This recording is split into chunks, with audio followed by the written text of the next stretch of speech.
போரிடுதல் அப்படிங்கிறது என்னது? போர் புரிகிறதுங்கிறது ஒரு திருட்டு தான், ஒரு கொள்ளை தான். இன்னொருத்தருக்கு சொந்தமான ஒரு நிலத்தை நீ போய் கைப்பற்ற அப்படின்னா அது போரிடுவது என்பது என்னது? இன்றைக்கி உலகம் முழுக்க போய் போரிடுகிற நடைமுறை இருக்குல்ல. உலகத்தையே ஆட்கொள்ள வேண்டும், கைப்பற்ற வேண்டும்னு சொல்லிட்டு நெப்போலியன் போனார். அவர் உலகத்தில் போய் கைப்பற்றினார், அடுத்தவங்களுக்கு சொந்தமான நிலத்தை போய் கைப்பற்றினார். அப்படின்னா என்ன? திருட்டு தானே, அது கொள்ளை தானே.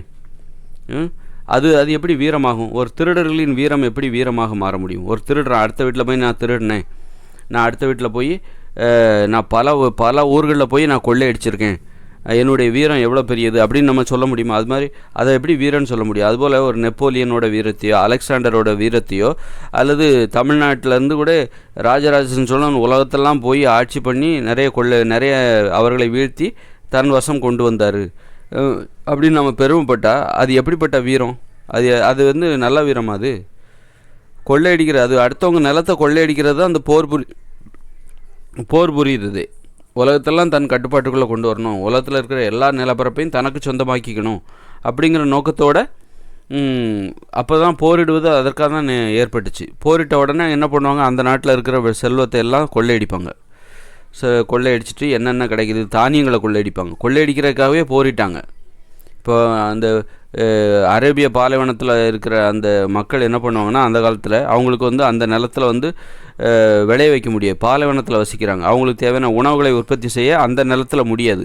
அவங்க என்ன பண்ணுவாங்கனாக்கா, இந்த மாதிரி இந்திய பகுதி எங்கெல்லாம் விவசாயம் பண்ணுறாங்க நல்ல வளமான பகுதிகளுக்கு போரிட்டு அங்குள்ள மக்கள் சேமித்து வைத்திருக்கிற தானியங்களை மூட்டையாக அவங்க இடத்துக்கு கொண்டு போயிடுவாங்க.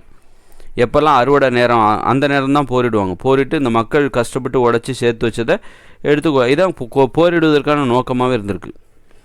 அப்போ ஒரு நாட்டு மக்கள்கிட்ட போரிட்டு அந்த நிலப்பரப்பை தன்னுடையதாக அறிவிக்க வேண்டியது, தனக்கு நம்பிக்கையான ஒருவரை அந்த நாட்டின் பிரதிநிதியாக நியமித்து தன்னுடைய பகுதியாக, தன்னுடைய ஆளுகைக்கு உட்பட்ட பகுதியாக மாற்றுவது. அப்படின்னா என்ன அர்த்தம்?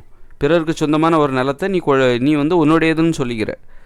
அப்போ போரிடுவதுங்கிறது ஒரு திருட்டு தான், ஒரு கொள்ளை தான், ஒரு மிகப்பெரிய கொள்ளை. போரிடுகிற நடைமுறை என்பது ஒரு மிகப்பெரிய கொள்ளை சம்பவம். ஒரு கொள்ளையர்கள் இப்போ ஒரு ஆயிரக்கணக்கான பேர் ஒன்று சேர்ந்து கொள்ளையடிக்கிற ஒரு நிகழ்வு, ஒரு நிலத்தை கொள்ளையடிப்பது. போரிடுவது என்பது நிலத்தை கொள்ளையடிப்பது.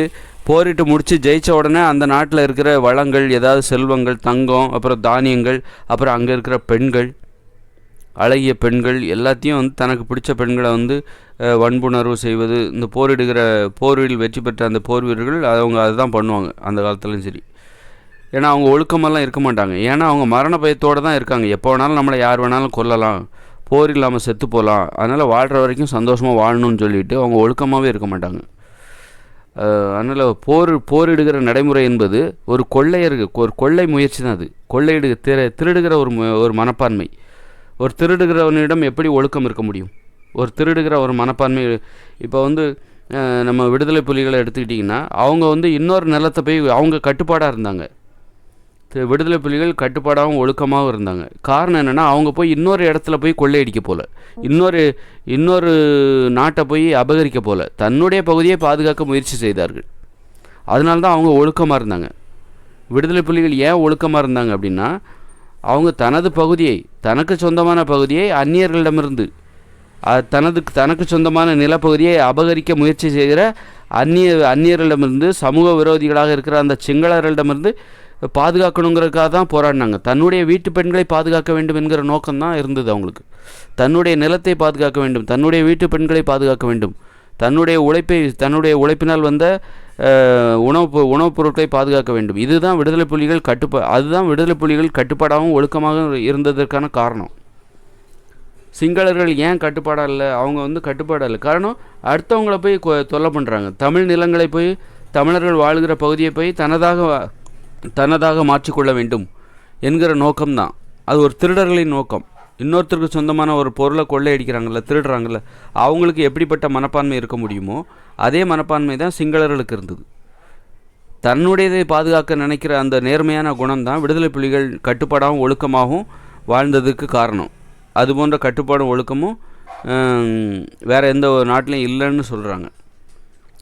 ஆனால் 1-2 தவறுகள் இருக்கலாம். அது ரொம்ப சின்ன ரொம்ப அப்படி இருந்தாலும் அதுக்கு எதிராக அதையும் அவங்களுக்கு தண்டனை கொடுத்து ஒரு கட்டுப்பாட்டுக்கும் ஒழுக்கத்துக்கும் பேர் போனவங்களா இன்றைக்கும் நமக்கு எது எப்படி சாத்தியமாச்சு அப்படின்னு நமக்கு ஒரு கேள்வி இருக்கலாம். அந்த கேள்விக்கான விடை தான் இது நான் இன்றைக்கி சொல்கிறது. ஏன்னா அவங்க வந்து விடுதலை புலிகள் இன்னொருத்தருக்கு சொந்தமான நிலத்தை அபகரிக்கிறதுக்காக போர் புரியவில்லை, தனது நிலத்தை பாதுகாப்பதற்காக தான் போர் புரிந்தார்கள். அதனால தான் அவங்களால ஒழுக்கமாக இருக்க முடிஞ்சது.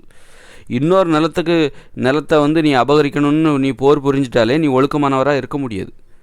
அது தமிழர்கள் இப்போ ராஜராஜ சோழன் கூட எங்கேயோ வடநாட்டிலாம் போய் போரிட்டு தனதாக்கி கொண்டார் அப்படின்னு சொன்னார்னா அவரும் ஒரு சமூக விரோதி தான், அவரும் ஒரு திருடர் தான். இன்னொருத்தருக்கு சொந்தமான நிலத்தை நீ கொள்ளையடிக்கிற. இப்போ உங்கள் பக்கத்து நீங்கள் இருக்கீங்க, உங்கள் நிலத்தை வந்து யாராவது பக்கத்தில் ஒருத்தர் வந்து வேலி போட்டு இது என்னுடையதுன்னு சொன்னால் எப்படி இருக்கும்? உங்கள் கூட சண்டை போட்டு அடித்து வீழ்த்தி உங்களுடைய நிலத்தெல்லாம் தன்னுடையதுன்னு ஒருத்தர் சொல்கிறார் அப்படின்னா அது எப்படியோ அதுபோல தான் போர் என்பது ஒரு திருட்டு செயல், ஒரு கொள்ளை செயல். அடுத்தவருக்கு சொந்தமான நிலத்தை நீ அபகரிக்க முயற்சி பண்ணுற, அதற்காக தான் நீ போரிடுற. இந்த உலகத்தெல்லாம் தனது ஆள்கைக்குள்ளே கொண்டு வரணும் அப்படின்னா உலகத்தில் மற்றவர்களுக்கு சொந்தமான நிலத்தையெல்லாம் தனக்கு சொந்தமானதாக மாற்றிக்கொள்ள வேண்டும் என்கிற அந்த சமூக விரோத சிந்தனை தான் போருக்கு காரணமாக இருக்கிறது. அப்போ நேர்மையாக வாழணும், உனக்குன்னு ஒரு இடம் இருக்குது, அப்போ அந்த இடத்த நீ பாதுகாத்துக்கோ, அந்த இடத்த தக்க வச்சிக்கோ, அதை நீ அதுதான் வந்து எல்லாருக்கும் இருக்கிற, அதை விட்டு கொடுக்காத. அதே மாதிரி மற்றவங்கள்ட்டையும் போய் மற்றவங்களுக்குள்ளதையும் நீ திருடாத, மற்றவங்களுக்கு சொந்தமான நிலத்தை அபகரிக்கணும்னு நினைக்காத. அப்போ அதுதான் வந்து ஒரு ஒழுக்கமாக ஒரு நேர்மையான வாழ்க்கையாக இருக்குது. அப்போவும் போருங்கிறதே ஒரு திருட்டு செயல் தான், ஒரு கொள்ளை செயல் தான், ஒரு சமூக விரோத சிந்தனை தான் என்பதை நாம் தெரிந்து கொள்ள வேண்டும்.